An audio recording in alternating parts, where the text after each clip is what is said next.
Hey y'all, what's going on? I'm Chuck with the Millionaire Mindset, coming in with another video today, talking about one of my favorite fetishes, cars. Don't forget to comment, like, or subscribe to my YouTube channel. I know you like it. I'll come up with new, interesting videos every week. You're never gonna know what it's about, but stay tuned. I'm sure you'll like it. I hope you'll enjoy, and I just try to keep it fresh, hot, live, and keep you guys entertained and engaged. Today's topic is about leasing a vehicle versus buying a vehicle. All of us have heard about it at some time or another in our life. Some people have ventured out and tried it, some not so much. And that's okay. But we're going to dive into that today, dissect it. We're going to see the pros and the cons. And we're going to see if it works for you, if it doesn't. Or maybe you might know somebody that it does work for. The cars we buy today are not the same cars that our parents drove or purchased or had when we were coming along the way. Cars now, they're fickle. They got a lot of glitz, glamour, gadgets, and there's a lot of stuff that's bound to break. And then depending on the type of vehicle you have, some vehicles are more needed than others, i.e. they need more maintenance. But that depends on your taste, your class, your money, and all of that good stuff. So that will be the difference between the two. Since buying a vehicle is an emotional process, I would recommend you drive a few vehicles. Even if you like this one particular vehicle, drive them at a couple of different car lots, dealerships, individuals, wherever you decide to buy from. But have something to compare against. You might have one that might have been rigged, or it might have some issues that you might not know about. And if you have another vehicle that's equal, then you can compare and say, well, hey, this one pulls to the left, or hey, this one pulls to the right, or this one rides better than the other. That way you can always, it's kind of like when you're getting insurance, you get 3 estimates, or you're getting body work done in your car. You get 3 estimates and you go with the best one. Same concept. Have something to compare and contrast against. And basically, you might find out one particular year has recalls or a certain issue, and you may stray away from that year, or you may be able to find a different year with a better price, maybe lower miles.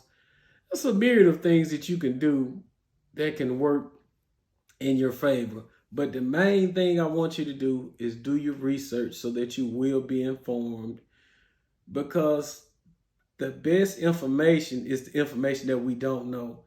Ignorance costs us, and ignorance is not a bad thing. It just means we don't know something. And with all the information that is readily available, it's not hard to do the research or find the answers to whatever we're looking for, especially when it comes to a car, because it's something you need, and you're going to always have a need for transportation as long as you're alive, from birth to death. I mean, a hearse is transportation. I know. I would say ever since COVID, buying a car has become more complicated. And the reason why I say that is used car prices are very close to new car prices, but then it's a shortage of both. So you have to decide, do I want to get this used car that's $3,000 less than a new car, but it has the miles, it may or may not be within warranty. So you have to do the math and see if it makes sense financially. Of course, one big thing is scarcity. So if you feel like you can't find another vehicle, or the next one is too far away, or it took you 6 months to find that one, then you might want to go ahead and bite the bullet. And that's just an extenuating circumstance. Also, what helps manufacturers is the rule of supply and demand. Whenever it's a shortage of something, they drive the price up because there isn't enough supply to meet the demands of the public. So it's going to always work against you, unless you're the one selling, and you can up the price and you can get the bag and you're good to go. But if you're on the other side of the coin, it's not so pretty, but we've all been there before. Probably will be there again. It's just part of the process. Just try to make the best sound decision for that purchase or that vehicle and just move forward. Whatever you end up doing in a car purchase, don't let it deter you from the vehicle that you want and you've been thinking about it, reading about it. You see one every day on your lunch break. Don't let the prices deter you away if you can afford them or if you got it in your budget. Then just come up with a plan, pull the trigger, find the best price, of course, and just proceed on. Because it's hard to pay for a car that you do not like. So whatever purchase you make, it has to be something that you feel a connection to, because buying is always an emotional process. So we have to feel that connection and that bond in order to move forward and pull the trigger and let the money go.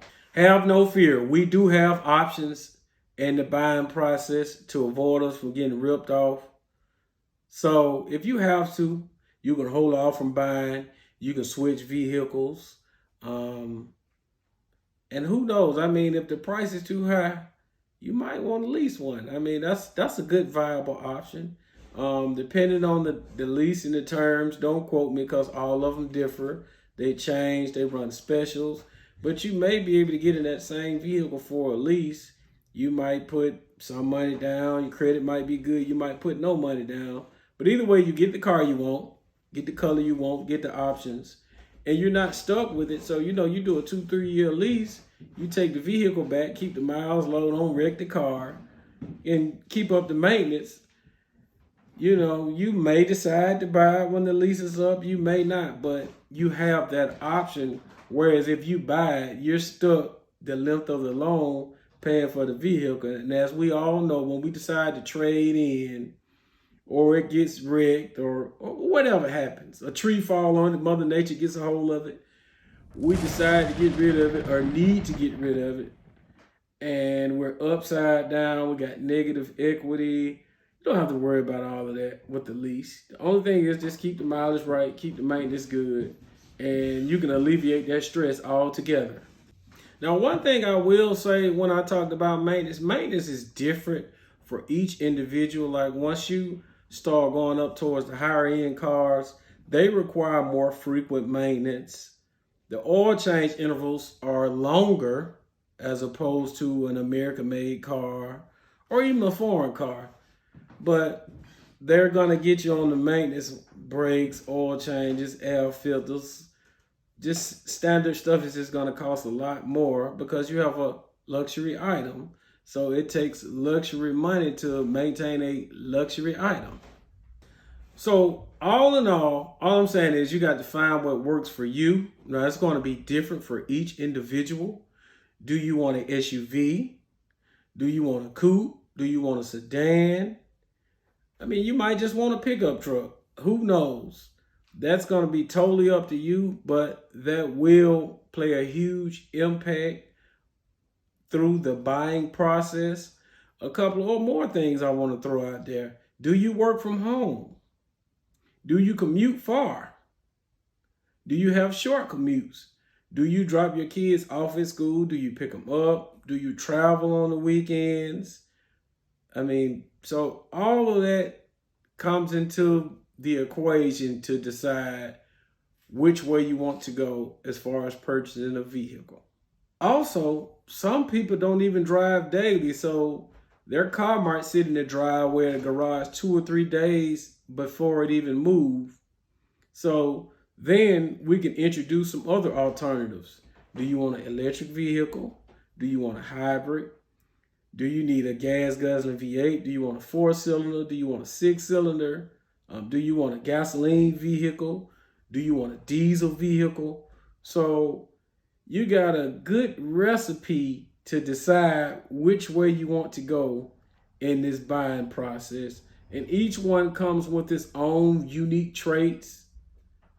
And that's going to be up to you to decide whether you go left, right, up, down, Totally up to you. The world is yours.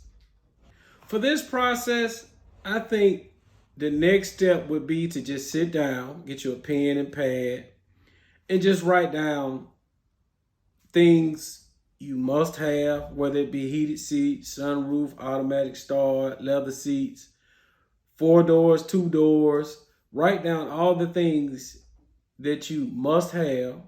And then in the next column, write down what you would like to have. Then, last but not least, we're going to do the pricing. So, whether you want to spend 30K, 40K, 50K, and the prices of cars are through the roof now. So you could easily go fork out $70,000, $80,000 on a vehicle without batting an eye. So we're going to sit down, we're going to write down this list, and we're going to hack it out, and we're going to come up with the best options, the best price. And I recommend just coming up with 3 vehicles so that if one deal doesn't fall through, you got a second and a third. You got options. You always want to have options. You don't want to be locked in on one thing, because if you do, you can make a bad purchase or buying decision just because you're stuck on this one vehicle that may or may not be a good fit for you, because it may seem great and awesome today, and a month or 6 months later, it may be the worst decision ever coming from a purchase standpoint. So now moving forward with the buying process. Still don't know which way you're going to go, whether you're going to lease or buy. But right now, we're going to stick with the buy. So if you're going to buy, now you got the traditional loan, anywhere from 48 to 60 months. Of course, the interest rate is going to vary based on your credit and the terms. So I won't dive deep into that. So do you want a small note? Do you want a big note? Of course, the longer the length of the loan, the lower the note will be. So, I've heard some people going as far as 80 months on a loan. To each his own. If that's what it takes for you to get your dream car, hey, rock it out if you can afford to pay it. Couldn't be me, but hey. So all of that plays a part in it. So just find out which payment plan are you best with your company. And also, I would like to throw one in there. I take that back. You could go with the 80-month loan, 84-month, 82, however long it is. You can go with a longer loan. That way the payment is lower. You can double up on it, triple up, and you can pay it off before time. You just have to make it make sense and make the best financially sound decision. So that wouldn't be all bad as long as the interest rate was in a great spot, because the interest rate can throw that payment through the roof. And that's no good. No mas. No mas. On average, most people drive 15,000 to 20,000 miles a year. Now, you got kids that play extracurricular sports. You might be traveling out of town. You might do something with your friends, your family, your parents. So everybody's lifestyle and driving habits is going to be different. So that will definitely play a part too, because it's easy to buy a vehicle brand new, right out the plastic. And in the next 4 or 5 years, you're gonna have 100,000 miles on it. And now you gotta get your tune up, you gotta get your tires, your struts and shocks. They're not as tight as they used to be. Things are starting to show some signs of wear. And you're gonna start to do gradual maintenance, maybe serpentine belt, alternator starter, different things of that sort. But you're definitely going to have to start putting some money into your baby, because as an old rule I like to use, you can either get a paid for a car with no note, and your note will be maintenance because of the age and the mileage. It will require more maintenance as opposed to a car with a note that will require less maintenance. We hope, but that's what the extended warranty is for, if you decide to add that. And then also on the front end, you have the manufacturer's warranty, which that's going to be based upon the vehicle that you purchase, because each brand has its own different bumper-to-bumper warranty and your powertrain warranty. Like at one time, this one manufacturer was doing 100,000 mile warranty, but Those days are gone. So when I talk about doing maintenance on these cars, just think about it. You've driven this car now 4 or 5 years. You've been out of town, holidays, birthdays. You've slammed on the brakes a couple of times, hit a couple of potholes, scratched your ram up on the curb, hit a couple of speed breakers. You might have had a run-in with a grocery cart at the store. So all of these things are going to weigh up and add to the wear and tear of the vehicle. Now, I'm not saying throw the vehicle away. I'm not saying it's no good. But some people I've came across, they like to get a car every 2 or 3 years. And when it gets to 50,000 miles, they think it's no good. And that's okay, long as you can afford it and it's in the budget and you've planned for it. That's perfectly fine. So if that's you, my hat goes off to you. One last thing, if you are that person that travel a lot and you put a lot of miles on the car, then leasing is not for you, because leasing, they tend to try to keep the miles low so that it has a higher resale value at the end of the lease. The only other alternative to that would be you can run the miles up and y'all can subtract the difference at the end of the lease if you knew you were going to purchase the vehicle.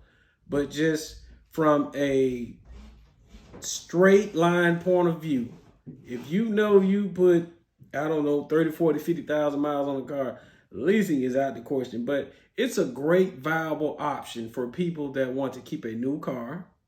You don't put a whole lot of miles on it. You don't like doing maintenance. So you can keep a new car, you can rotate it, you can stay trendy, you can stay in style. And when you decide to travel, depending on how far you drive, because some people don't mind driving 10, 12 hours. Me, no. More than 4 or 5, I'm going to have to hop on that plane. Move right along. So you have to add that up and decide whether you want to do the lease option or not. I've tried it. I liked it. It's working. It's fine. I definitely would do it again. I don't put a whole lot of miles on the car, but also I have a backup car so that I can let the lease rest. And that's my way of saying keep the miles low. It's really not resting. But I save the shorter trips for the lease. And then, like, if I'm doing a lot of driving, I'll drive my older vehicle. And you can change that out interchangeably. You can do it the other way around. Totally up to you. Last but not least, the car saga will never end. So you have plenty time to play with it. The leasing, the buying, whatever you decide to do, because transportation isn't going anywhere anytime soon. We will always need it to commute to work, our loved ones, sports, different events. We will always need transportation. And I love transportation. Cars are so fun, sexy, and cool, and they do something for me. As we progress, cars will not become cheaper because technology is changing. They're adding things on, cameras, sensors, bells, whistles, this, that. So you just have to adapt to the price or either find a cheaper vehicle. But as time go on, the vehicle will change, it will grow, it will evolve. Just think about cars from 5 years ago, 10 years ago, 15 years ago, 20 years ago. They've changed so much, from folding mirrors, blind spot, cameras, automatic start, keyless door entry. I mean, they just keep loading with technology. Now, that technology does drive the price of the car up. Also, it drives the price of maintenance up. So in some instances, rather than fix the car, it may be cheaper to buy another one altogether. You might want to trade that one in. You might want to sell it outright to someone else. But it's not always viable to fix one, especially if you got a car 6, 7 years old and the transmission is gone out and they want $5,000. That's a hard pill to swallow. I mean, $5,000, that might be a year worth of payments, and you can just start over. So just take some time, think about it, make a sound decision. Don't make an irrational decision. Always try to be rational and sound, because when you become irrational and emotional. That's when your money leaves your account very fast from a split-second decision that will cost you longer than you would want it to. So I'm going to go ahead and wrap this up. My name is Chuck, coming at you with the Millionaire Mindset. My whole purpose of this video was just to talk about leasing versus buying, giving you another option or another way to just think about it during your buying process. I hope this was informative, and I will see you next week. Peace.